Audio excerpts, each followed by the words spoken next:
ذرا ہٹکے میں خوش آمدید. زرار کھوڑو، وسعت اللہ خان، شاہزیب جیلانی کا سلام قبول کیجیے. ہمارے ملک میں ایک تاثر ہے کہ بہت سارے پاکستانی حالیہ برسوں میں ملک چھوڑ کر جا رہے ہیں. کیا واقعی ایسا ہے؟ اعداد و شمار ہمیں کیا بتاتے ہیں کہ جو لوگ جا رہے ہیں وہ کہاں جا رہے ہیں، کیوں جا رہے ہیں، اور کیا واقعی یہ ملک کے لیے نقصان دہ ہے؟ کیا اس کا کوئی فائدہ بھی ہو سکتا ہے ملک کو؟ گیلپ پاکستان نے تحقیق کی ہے اس پر، ان سے ہم بات کریں گے، تھوڑا اس مسئلے کو سمجھنے کی کوشش کریں گے. اس کے علاوہ ملک میں آئے دن کہیں نہ کہیں سے ڈیڈ باڈیز مل رہی ہیں، خواتین کی، کبھی کبھی مردوں کی بھی، جنہیں بغیرت کے نام پہ قتل کیا جا رہا ہے. یہ معاملہ کیا ہے؟ ہم ٹرینڈز کیا بتا رہے ہیں ہمیں؟ اور یہ کیا ہوتا ہے کہ طیش میں آ کر کسی کو مرڈر کرنا؟ کیا یہ کولڈ بلڈ نہیں ہے، پری میڈیٹیٹڈ مرڈر نہیں ہے؟ اس پر بھی پروگرام کے آخر میں بات کریں گے. لیکن آغاز کرتے ہیں بھارت سے، جہاں پر مودی سرکار کو اپوزیشن نے آڑے ہاتھوں لیا ہوا ہے. مئی میں جو 4 روزہ فضائی لڑائی تھی، اس کے حوالے سے ابھی تک بھارت میں حکومت نے اپنے لوگوں کو، اپوزیشن کو کوئی خاطر خواہ جوابات نہیں دیے ہیں. ان کا بیانیہ بھی بظاہر کمزور ہے.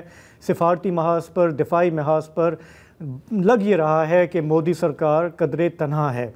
تو انڈین پارلیمنٹ کا، یعنی کہ ایوان زیریں لوک سبھا کا کل سے اجلاس شروع ہوا، اور وہاں پہ اپوزیشن کے لوگ خاصے گرجے ہیں، برسے ہیں. انہوں نے کئی سوالات اٹھائے ہیں. ایک تو سوال جو بار بار اٹھتا آیا ہے وہ یہ کہ کتنے رافیل تھے جو گر گئے. اس پر انڈین گورنمنٹ نے کبھی کوئی خاطر خواہ جواب نہیں دیا، بلکہ اس کو انہوں نے ڈیفلیکٹ کیا ہے کہ نہیں یہ سوال اچھا نہیں ہے، سوال یہ کریں کہ ہم نے پاکستان کا کتنا نقصان کیا. تو تھوڑا سا آپ کو ایک ٹیسٹر دیتے ہیں کہ بھارت میں اس وقت کھل کر بات ہو رہی ہے، کیا بات ہو رہی ہے. تو لدھیانہ اور امرتسر سے کانگریس کے جو اراکین ہیں، پارلیمنٹ ہیں، پہلے وہ سن لیتے ہیں کہ وہ کیا کہہ رہے ہیں. اور پنجاب میں بسیانہ ایئر فورس اسٹیشن کے پاس آپ کا ایک ومان، لڑاکو ومان جس کا نام رفال ہے، میں اس کی فوٹو لے کے آیا ہوں. اس کا ٹیل گرا اور میں وہاں پر گیا، اس کے اوپر لکھا تھا BS-001 اور نیچے یہ BS-001 آپ کا رفال ایئر کرافٹ گرا پہلے دن، جس میں گرنے پر ایک ویکتی کی موت ہوئی اور 9 لوگ زخمی ہوئے. یہ میڈیا میں آیا، ایس ایم او نے بتایا. اور آپ کے آدرنیہ بھارتی جی، ایئر مارشل بھارتی، انہوں نے بھی یہ مانا، لیکن انہوں نے کہا کہ ان آئیڈینٹیفائڈ ایئر کرافٹ ہے. ایک ایئر کرافٹ گرتا ہے، لیکن آپ نے اس کو ان آئیڈینٹیفائڈ ایئر کرافٹ کا نام دے کے آپ نے دیش کی جنتا کو مورکھ بنانے کا کام کیا. میری گزارش ہے پردھان منتری سے کہ پردھان منتری صاحب، ڈیفنس منسٹر سے، راجناتھ سنگھ جی سے، آپ 35 رفیل کا پریڈ کرا کر سب کو، پورے ورلڈ کو دکھا دیجئے کہ آپ برم میں ڈال رہے ہیں دیش کو. آپ ڈونالڈ ٹرمپ جو آپ کے متر ہیں، وہ بھی کہہ رہے ہیں 5 بیمان گرے ہیں، ان کو بھی دکھا دیجئے کہ کوئی بیمان ہمارا نہیں گرا. 35 کے 35 رافیل ہمارے پاس ہیں.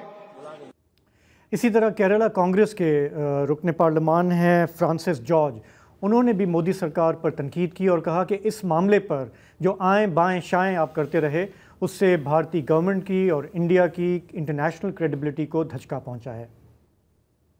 But truth has a way of surfacing. While the official narrative denied aircraft losses, satellite imagery, international intelligence leaks, and even our own defense attaché's seminar notes revealed the truth.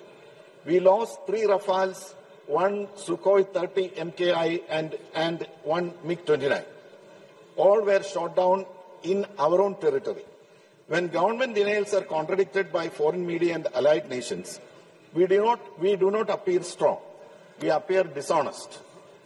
This erodes credibility and gives space to hostile disinformation, both abroad and within. اچھا، government کی طرف سے حکومتی وزراء doctor J Shankar اور راج ناتھ سنگھ نے speeches کی، government کا موقف دیا.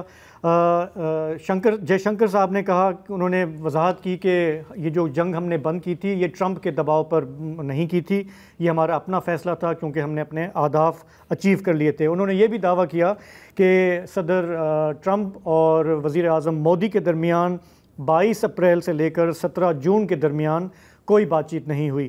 اسی طرح وزیر دفاع راج ناتھ سنگھ نے کہا کہ ہمارا پاکستان کے ساتھ کوئی تنازع نہیں، لیکن اگر ہماری خود مختاری کو چیلنج کیا جائے گا تو منہ توڑ جواب دیں گے. انہوں نے یہ بھی کہا کہ ہم ایک خوشحال پاکستان چاہتے ہیں، لیکن مذاکرات اور دہشت گردی ساتھ ساتھ نہیں چل سکتے. ان کے پوائنٹ آف ویو کو، ان کی سپیچ کو وہیں پہ مختلف اپوزیشن کے ارکان نے کرٹیسائز کیا. ڈپٹی لیڈر ہیں کانگریس کے گورو، انہوں نے کیا کہا پہلے وہ سن لیں. سچائی پہلگام کی آنی چاہیے، سچائی آپریشن سندور کی آنی چاہیے، سچائی ودیش نیتی کی آنی چاہیے. اور یہی آج ہم نے سوچنا کا جو یدھ کی جو بات ہم کر رہے ہیں وہ آج ہم نے آدرنیہ راجناتھ سنگھ کے بھاشن میں سنا. بہت سے سوچنائیں دی انہوں نے، بہت سے جانکاری دی، لیکن رکشا منتری ہونے کے ناطے یہ نہیں کہا کہ پہلگام میں دہشت گرد کیسے آئے، کہ بیسارن میں جہاں پر 1000 لوگ جاتے ہیں خوشیاں مناتے ہیں، کیسے 5 دہشت گرد وہاں پر جا کر 26 لوگوں کی گولیوں سے چھلنی کرتے ہیں. یہ سوچنا رکشا منتری نے نہیں دی. تو بڑا جوش جذبہ، اور بار بار یہ سوال اٹھتا رہا کہ ٹرمپ صاحب نے کوئی کم از کم 26-27 دفعہ کہا ہے کہ جنگ میں نے رکوائی تھی، اگر میں انٹروین نہ کرتا تو یہ دونوں ملک جو ہے یہ 28 تک پہنچ گئے ہیں. 28 تک پہنچ گئے ہیں. ہو سکتا ہے کہ شو کے اینڈ تک 30 تک ہو جائے. 30 تک ہو جائیں. تو راہل گاندھی صاحب اپوزیشن لیڈر نے اس بات کو اٹھایا اور انہوں نے کہا کہ اگر ایسا نہیں ہے تو مودی سرکار نے اس سے انکار کیوں نہیں کیا، تردید کیوں نہیں کی. اگر دم ہے، اگر سچ مچ میں دم ہے تو آج شام یہاں پردھان منتری کو کہہ دینا چاہیے ڈونلڈ ٹرمپ از اے لائر، جھوٹ بول رہا ہے ڈونلڈ ٹرمپ. بھاشن میں انہوں نے کہا کہ سارے کے سارے دیشوں نے ٹیررزم کو کنڈیم کیا ہے. Absolutely 100% correct. مگر انہوں نے یہ نہیں بتایا کہ پہلگام کے بعد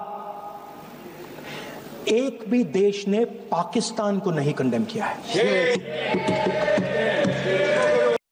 اسی سپیچ میں راہل گاندھی نے پھر انگریزی میں کہا کہ ہمارے جو بھارتی چیف آف ڈیفنس سٹاف ہیں جنرل چوہان، ان کے حوالے سے ایک بیان سامنے آیا کہ ہمیں پولیٹیکل لیڈرشپ نے منع کیا تھا کہ آپ پاکستان کے ملٹری جو انسٹالیشنز ہیں ان کو ٹارگٹ نہ کریں. انہوں نے کہا یہ تو تقریباً ایسے ہی ہے کہ آپ نے اپنے پائلٹوں کے ہاتھ باندھ دیے اور کہا کہ جا کے پاکستان پہ جنگ مسلط کرو.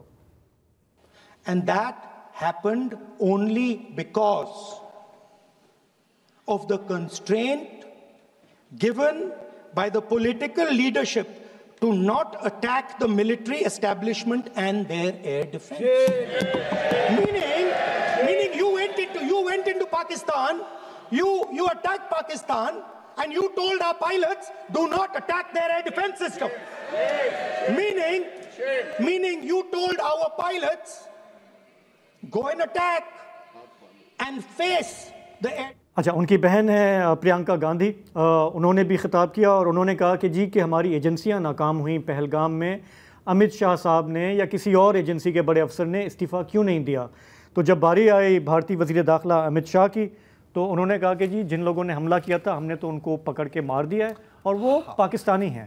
سنیے انہوں نے کیا کہا. مجھے ایک بڑا دکھ ہوا، کل اس دیش کے پورو گૃہ منتری چدمبرم جی نے سوال اٹھایا کہ کیا پروف ہے کہ یہ آتنکوادی پاکستان سے آئے.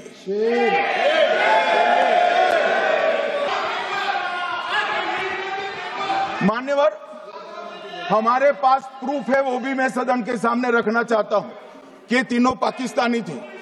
3 میں سے 2 کے پاکستان کے ووٹر نمبر بھی آج ہمارے پاس اپلبدھ ہے. مانیور، یہ رائفلیں ہیں، یہ رائفلیں بھی ہمارے پاس اپلبدھ ہیں. ان کے پاس سے جو چاکلیٹیں ملی ہیں وہ چاکلیٹیں ڈھوک میں سے ملی، وہ بھی پاکستان کی بنائی ہوئی چاکلیٹ ہیں.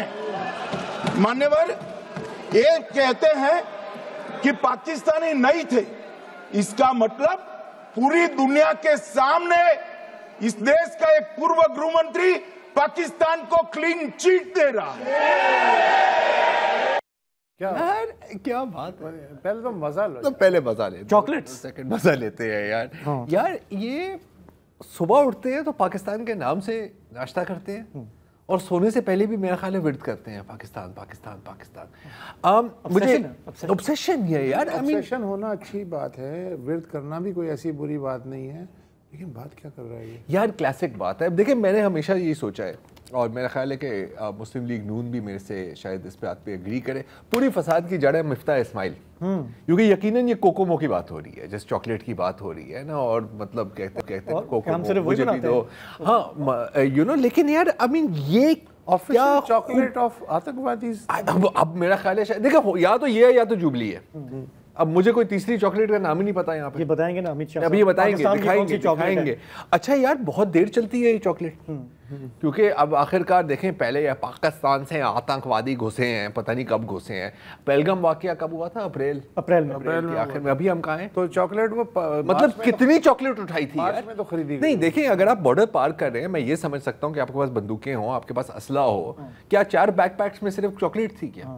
ایک بات کی مجھے خوشی ہے کہ شکر ہے کہ شاہی سپاری اور شان مسالے سے آگے نکل گئے.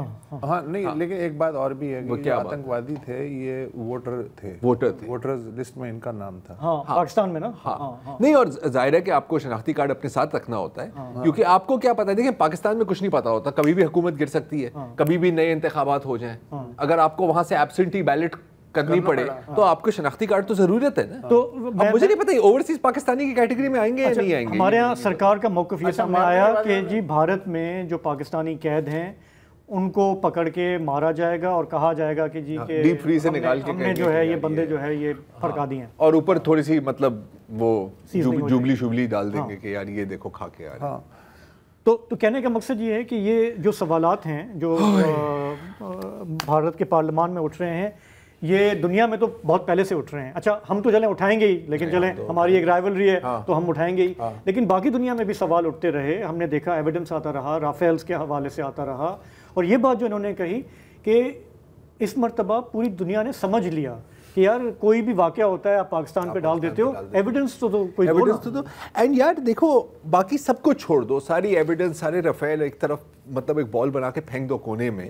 ایک سوال کا جواب مجھے بس یہ کوئی ان میں سے دے دے, ہاں, اور وہ یہ ہے کہ ان کا موقف کیا ہے. ان کا موقف یہ ہے کہ جی کوئی ٹرمپ نہیں تھا, پاکستان کے ڈی جی ایم او نے جب کال کیا اس نے بھیک مانگی, ہاتھ جوڑ کے کہا کہ یار بھائی دیا کیجیے, یہی ہے نا, ہاں دیا کیجیے, یو نو ہمارے سے غلطی ہو گئی, ہمیں معاف کر دیا. ہم نے کہا لو ہم نے تمہیں کر دیا معاف. جیسے کہ ہلاکو خان کی فوج نے بغداد کو گھیر لیا ہے, وہاں سے خلیفہ نکلتے ہیں اور کہتے ہیں یار بھائی معاف کر دے یار, وہ کہتا ہے یار چل ہم واپس چلتے ہیں منگولیا.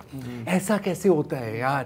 مطلب یار نہیں, دیکھو آپ جب جھوٹ بولتے ہیں, جھوٹ کی بھی کچھ انٹرنل لاجک ضروری ہوتی ہے. دیکھو راجناتھ سنگھ جو ہے نا وزیر دفاع, انہوں نے ایک بات کی, کہنے لگے کہ یہ اپوزیشن والے یہ تو پوچھ رہے ہیں کہ پاکستان نے کتنے طیارے ہمارے گرائے, حالانکہ انہیں پوچھنا یہ چاہیے کہ ہم نے ان کے کتنے طیارے گرائے, یہ نہیں پوچھ رہے. Why you not talk about this? غلط سوال ہو. غلط سوال ہو. پھر جو آپ بات کر رہے ہیں کہ جی پاکستان نے ہاتھ جوڑے کہ یار بھائی بہت ہو گیا, بس صحیح ہے, تو ہم نے کہا چلو ٹھیک ہے جنگ بند کر دیتے, جنگ میں ویسے بھی لیکن آپریشن جاری ہے. سوری آپریشن جاری ہے. اس پہ کسی نے مثال دی, یہ شاید گوگوئی تھے جو deputy leader of the opposition ہے, انہوں نے کہا جی بھائی صاحب یہ بتائیے کہ ایک کرکٹر 90 رنز بنا لیتا ہے اور اس کے بعد اچانک سے کوئی آ کے اسے کہتا ہے یار بہت ہو گئے 90 رنز, دوسری ٹیم کا بندہ, ہاں دوسری ٹیم کا, کتنے بنائے گا؟ تو کہتا ہے اچھا یار تیری میں بات مان کے وہ باقاعدہ ڈریسنگ روم کی طرف چلا جاتا ہے. کہنے لگے اگر یہ ہو سکتا ہے تو پھر یہ بھی ہو سکتا ہے جو آپ کہہ رہے ہیں. اچھا اگر ان میں کوئی ایک رہتی اسپورٹسمین شپ اسپرٹ ہوتی تو میں چلو مان نہیں سکتا تھا, لیکن انہوں نے دکھایا ہے کہ پیٹینس ان پہ ختم ہے, فرینکلی اسپیکنگ. ایک اور چیز ہے آپ ذرا نوٹ کریں کہ بھارت میں ماحول کیا ہے, ٹھیک ہے. اب بی جے پی کا تو ہمیں پتہ ہے, ہم 4 ٹکڑے کر دیں گے, 5 ٹکڑے کر دیں گے, یہ ہو جائے گا, کراچی فتح کر دیا, بلا بلا بلا بلا بلا. کانگریس کے جو بیانات ہیں وہ یہی نہیں ہیں, ٹھیک ہے. پہلگام کے بارے میں سوال پوچھا کہ کہاں سے آ گئے, اگین وہ focusing on security failure. Congress کا یہ نہیں ہے کہ آپ نے بلا وجہ پاکستان پر حملہ کیا ہے آن دا فلمزیسٹ آف ایکسکیوزز. آپ پوٹینشلی اس خطے میں ایک نیوکلیئر وار کر سکتے تھے جس میں پھر کروڑوں لوگ قتل ہو جاتے. یہ سوال نہیں ہے. سوال کیا ہے؟ جنگ کیوں بند کی؟ جنگ کیوں بند کی؟ This tells me two things. ایک کہ اس وقت بھارت میں آپ امن کی تو بات کریں گے تو آشا نہیں، آپ کی ایشز ہیں، وہ آپ کو جلا کے پھینک دیں گے، آپ کی ایشز ہوں گے، امن کی ایشز دور کی بات. دوسرا کہ کانگریس میری نظر میں پاکستان کے لیے purely from Pakistani perspective B J P سے 10 گنا زیادہ خطرناک ہے، کیونکہ وہ ہے میٹھی چھری. بی جے پی کھل کے کھیلتے جو ہے سو ہے، کھل کے کھیلتے ہیں اور انتہائی کیا کہتے ہیں نا بدبودار اور بھونڈے طریقے سے کھیلتے ہیں. آپ صرف آئی ہیو ٹو سے اٹ یار، اب جو ہے سو ہے. آپ خطے کو دیکھ لیں، آپ نے ہر ایک ملک کو انٹیگنائز کیا ہوا ہے. امریکہ نے آپ کے اوپر تھوڑا سا ہاتھ کیا پھیرا کہ آپ نے امریکہ میں گھس کے مارا لوگوں کو اور پکڑے گئے. دیٹس دا ورسٹ پارٹ یار، مارو لیکن تھوڑی سی صفائی کے ساتھ. کینیڈا میں کیا. سو پوائنٹ از کہ اتنی ایروگنس اور اتنی ایڈیسی جو پوری دنیا کو نظر آ رہی ہے. ایون ویسٹ بھی فیڈ اپ ہو گیا. نہیں، میرا تو خیال ہے کہ میں تو چاہوں گا، میری ایک چھوٹی سی ایک خواہش ہے کہ یہ تا حیات be J P he role کرے پاکستان بھارت میں. جب کانگریس آئے گی نا اور وہ اپنی اچھی اچھی انگریزی میں اور تھوڑا سا صاف ستھرے ہو کے کیپٹن تھیسورس کو اگر بھیج دیں گے نا، وہ ہمارے لیے زیادہ خطرناک ہے. چلیں ٹھیک ہے، ہمیں ذرا یہ کور کرنا ضروری تھا تاکہ آپ کو پتا ہو کہ بھارت کے اندر بھی کیا چل رہا ہے. اگلے 100 سال تک یہی چل رہا ہوگا. تو and we must move on. نہیں، وی ہیو مووڈ آن یار. اگر یہ یہاں پہ we must move on in the program. اچھا ہاں، یہ بھی ہم ایک بریک لیں گے اور پھر ہم اپنے اس موضوع کی طرف آئیں گے کہ پاکستان کے اندر بھی تو معاملات ہیں نا، چیلنجز ہیں. کیا ہمارے ذہین ترین لوگ ملک چھوڑ کے جا رہے ہیں؟ اگر ایسا ہے تو کیوں ہے؟ اس پہ بات کرتے ہیں بریک کے بعد. Welcome back. اور چاہے ہم اپنے ڈرائنگ رومز کی گفتگو کی بات کریں یا پھر ایوان اقتدار میں جو ڈیبیٹس ہوتی ہیں اس کی بات کریں، ایک موضوع ہے جس پر ہمیشہ کافی ڈیبیٹ ہوتی ہے، اکثر کافی واویلا بھی مچتا ہے، اور وہ موضوع ہے برین ڈرین. آپ جہاں بھی جائیں تو آپ کسی نہ کسی سے تو سنیں گے، خاص طور پر اگر کسی بچے کو نصیحت دی جا رہی ہے تو کہا جاتا ہے کہ بیٹا جب بھی موقع ملے نا ملک سے نکل جانا، جیسے ہی آپ کو چانس ملے. اور بہت لوگ نکل بھی جاتے ہیں. اور اس امیگریشن کی جو منفی اثرات ہیں اس کو ہم کہتے ہیں برین ڈرین. اور مطلب آسان الفاظ میں اگر سارے جو ٹیلنٹڈ اور پڑھے لکھے لوگ ہیں وہ ملک چھوڑ کر چلے جائیں گے تو پاکستان کی معیشت اور مستقبل کا کیا بنے گا. لیکن شاید ہو سکتا ہے کہ ہم جس کو ہم برین ڈرین کہتے ہیں اس کے کچھ مثبت پہلو بھی ہیں.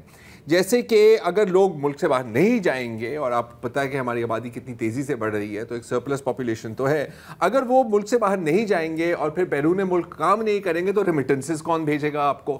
اور پھر حکومت کو ہر 6 ماہ بعد یا سال بعد یہ کیسے کہنے کا موقع ملے گا کہ یہ دیکھیں ریکارڈ ریمیٹنسز. حالانکہ بڑی لوگوں نے کوشش کی ہے کہ یار ریمیٹنسز نہ بھیجی جائیں پاکستان کو، لیکن وہ ہمیشہ چیز فیل ہی ہوئی ہے.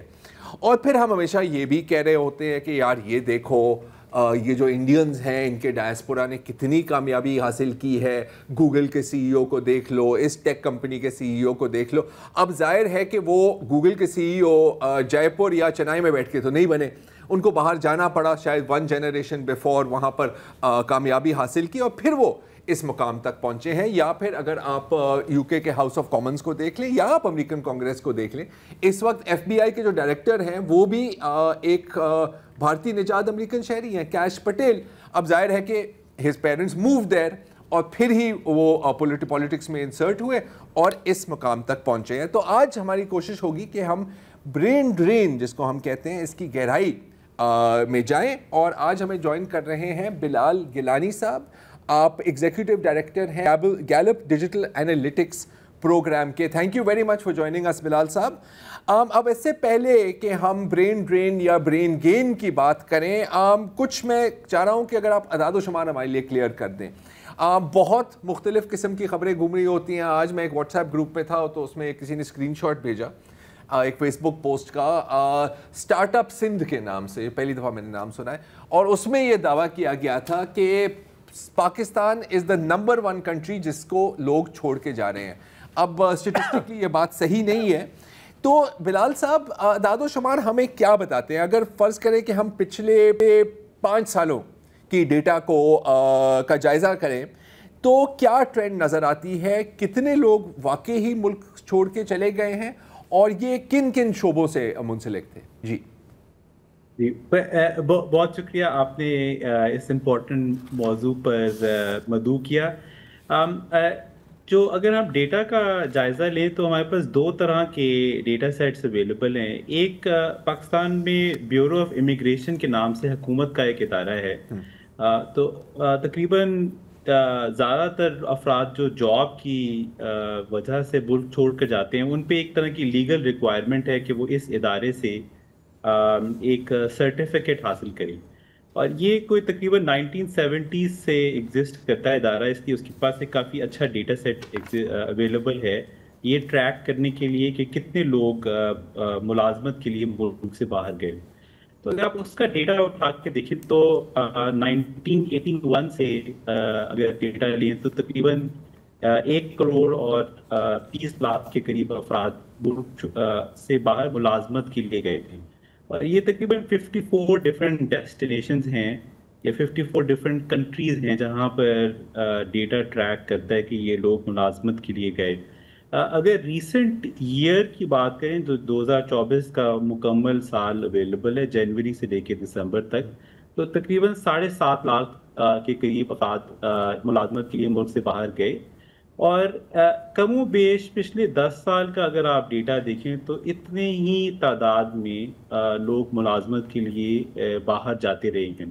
یہ لوگ کون ہیں اور کہاں جاتے ہیں اس کے بارے میں جب ہم دیکھتے ہیں تو یہاں پر جو بنیاد جو ایگزسٹنگ ایک تاثر ہے یا نیریٹو ہے وہ تھوڑا سا ڈی بنک ہوتا ہے.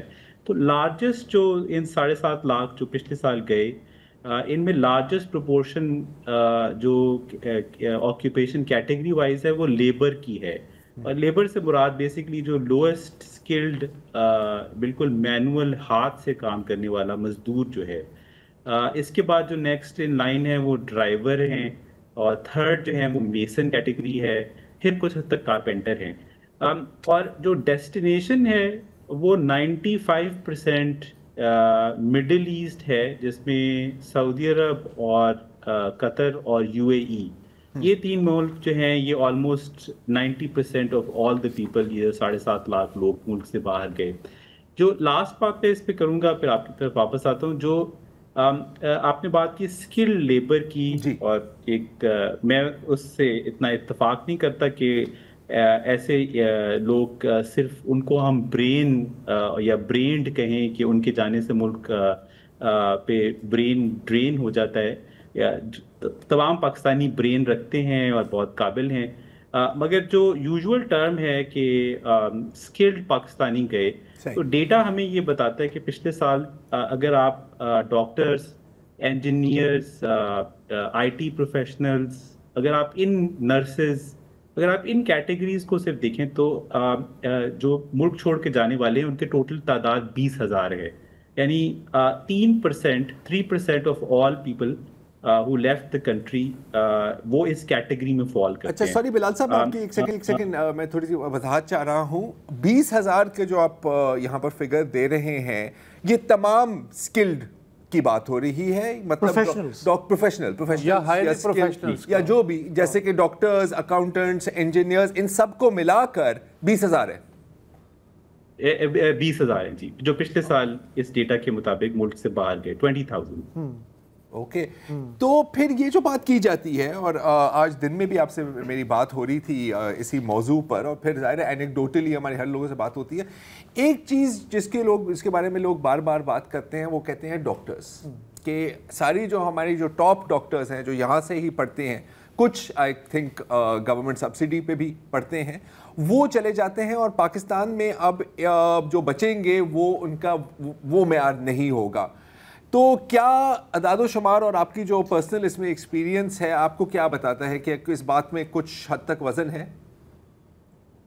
آئی تھنک کچھ پروفیشنز میں کو ہمیں ڈسٹنکٹ کرنا پڑے گا اس کانورسیشن میں, اور میرے خیال سے ڈاکٹرز اس کیٹیگری میں فال کرتے ہیں کہ جن کی ایک واضح بڑی تعداد جو ہے وہ ملک سے باہر چلی گئی ہے. یہی ڈیٹا سیٹ ہمیں یہ تقریباً بتاتا ہے کہ اگر آپ 1980 سے دیکھیں تو تقریباً 35,000 ڈاکٹرز ایسے ہیں کہ جو ملک سے باہر ملازمت کے لیے گئے ہیں. اور اگر آپ ٹوٹل ڈاکٹرز کی پاکستان میں اسی ٹائم پیریڈ میں جو گورنمنٹ یا کسی مستند ادارے سے انہوں نے ڈگری حاصل کی ہو، اگر آپ اس کی کمپٹیشن کریں تو یہ تقریباً 10 to 15% کی رینج بنتی ہے کہ جو لوگ ملک چھوڑ کر جا چکے ہیں.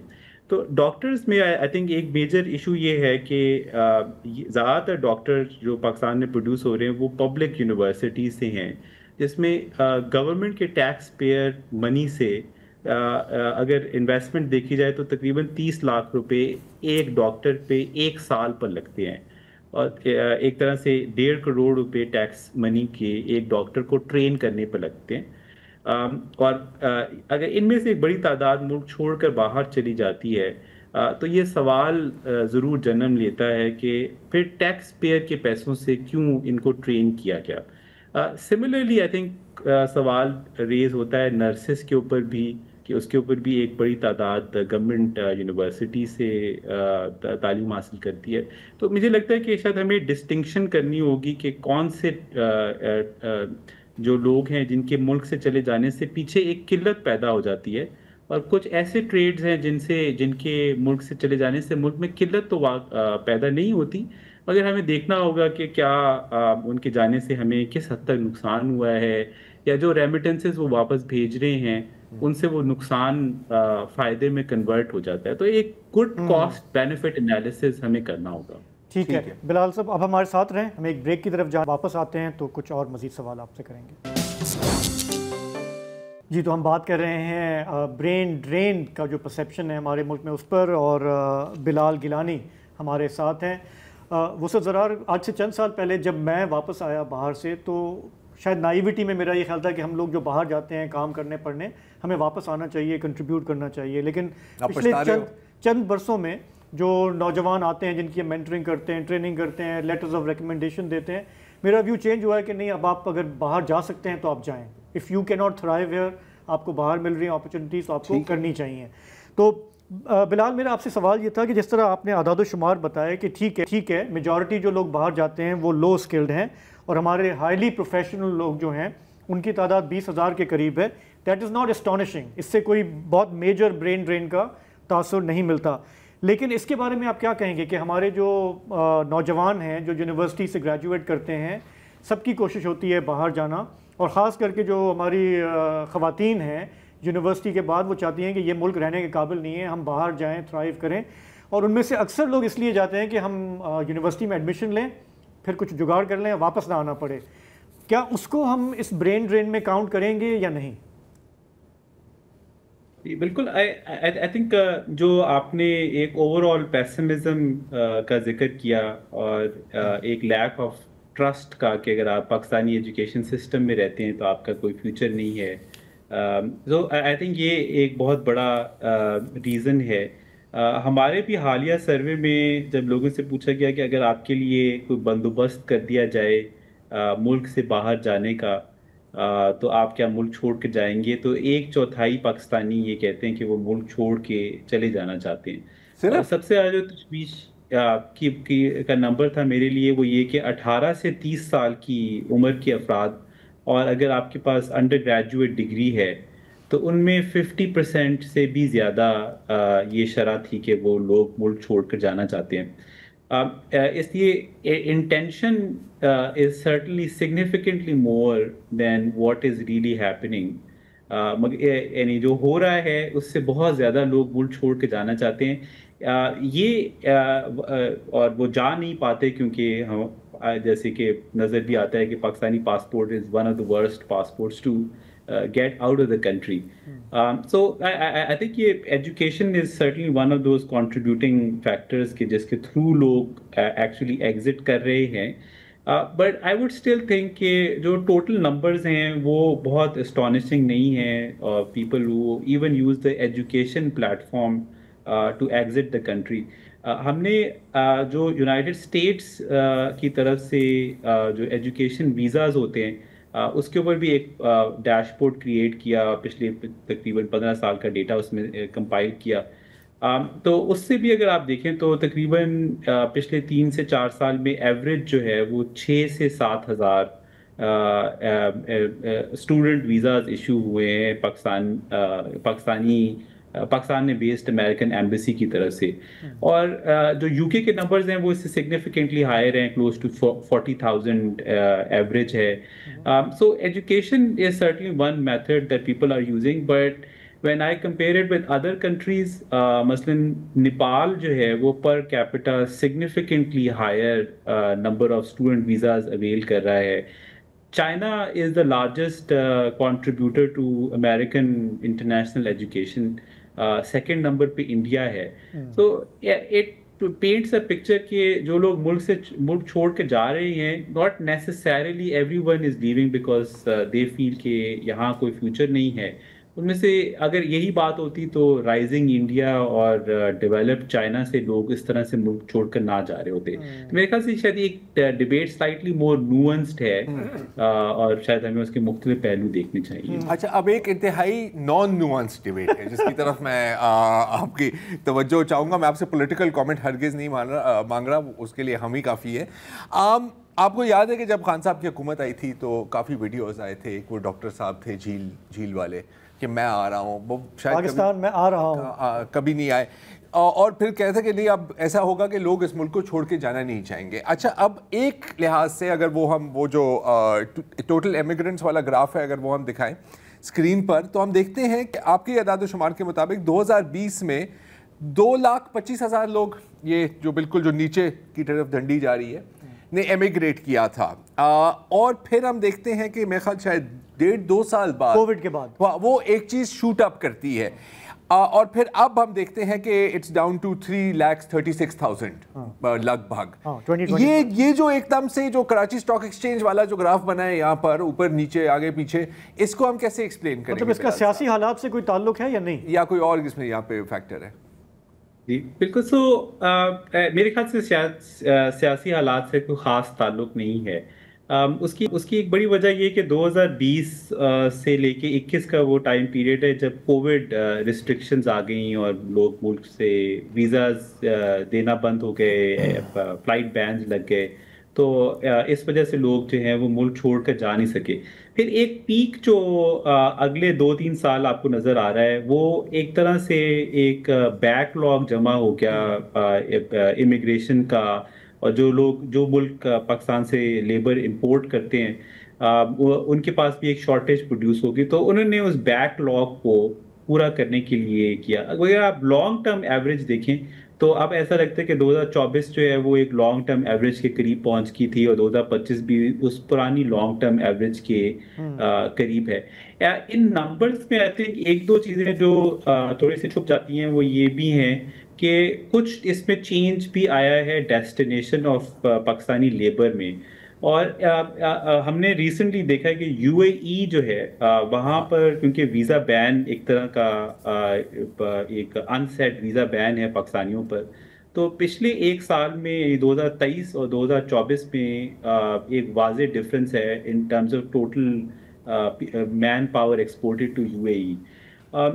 میرا یہ بھی خیال ہے کہ جو کانورسیشن آج ہم یہاں کر رہے ہیں اس سے بہت زیادہ کانورسیشن کی ضرورت ہے، کیونکہ at the end of the day Pakistan کی لارجسٹ ایکسپورٹ اس کے لیبر ہے، کیونکہ یہ 90% اور so of the total exported people are actually labour.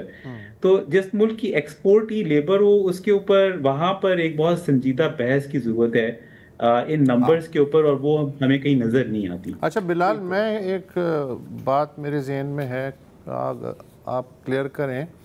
Pakistan میں جو ہم کہتے ہیں فارن انویسٹمنٹ آنی چاہیے، نہیں آ رہی، اور جتنی ہم چاہ رہے ہیں، اور ہمارے پاس 25 کروڑ کا ملک ہے، اتنے افرادی قوت ہے، بے روزگاری ہے، پھر بھی یہ لوگ نہیں آ رہے ہیں، دوسرے ملکوں میں جا رہے ہیں.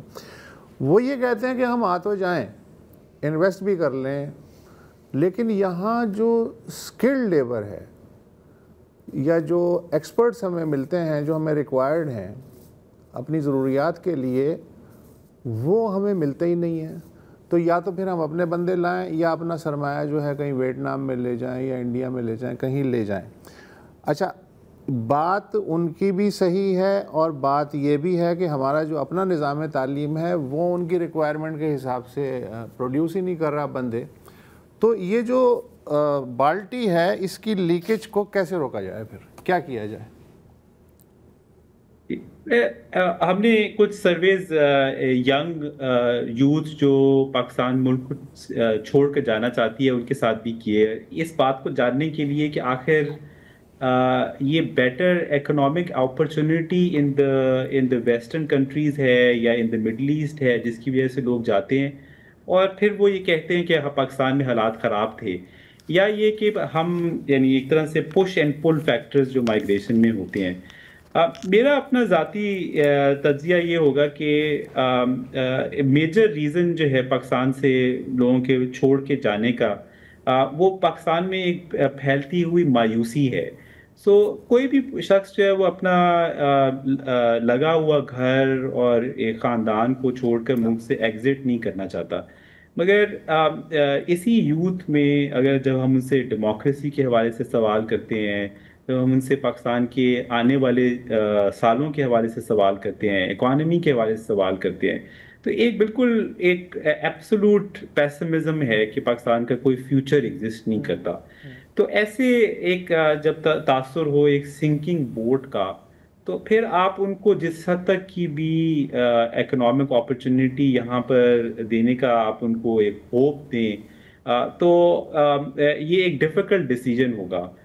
سو مجھے لگتا ہے کہ ایک it is an economic issue but it is also a wider social political issue، اور جو ہمارے صاحب اقتدار ہیں چاہے وہ سول ہیں، ملٹری ہیں، ڈفرینٹ اسپیکٹ سے، وہ جو اس یوتھ کے جو 18 سے 30 سال میں پچھلے 15-20 سال میں انٹر ہوئی ہے، ان کے جو ایشوز ہیں، ان کی آئیڈینٹی کے ایشوز ہیں، ان کو وہ نہ سمجھ پا رہے ہیں نہ شاید سمجھنا چاہتے ہیں، اور وہ مزید ایک ایسا ماحول، ایک گھٹن کا ماحول پیدا کریں جس میں کوئی بھی ینگ پاکستانی جو ہے وہ رہنا نہیں چاہتا۔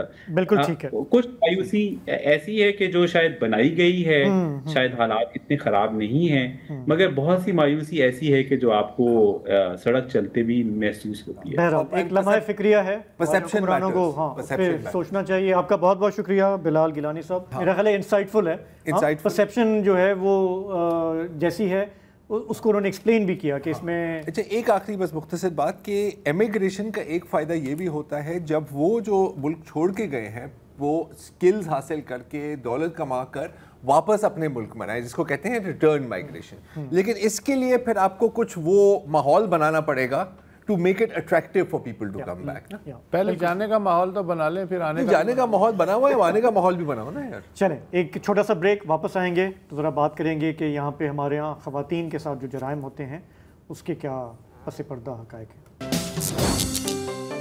Welcome back. کل یہاں کراچی میں بورڈ بیسن کے قریب ایک عورت اور ایک مرد کی لاش ملی۔ تفتیش سے معلوم ہوا کہ ثنا آصف اور ساجد مسیح کا تعلق گجرانوالہ سے تھا، انہیں گولی مار کے ہلاک کیا گیا سر اور چہرے پہ۔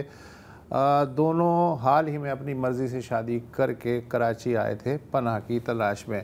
مقتولہ ثنا کے بھائی نے گجرانوالہ میں گزشتہ ہفتے اپنی بہن کے شوہر کے خلاف اغوا کا پرچہ کٹوایا، ساتھ ہی ثنا کے گھر والوں اور دوستوں نے اس جوڑے کا تعاقب بھی جاری رکھا، اس کا نتیجہ موت کی شکل میں نکلا۔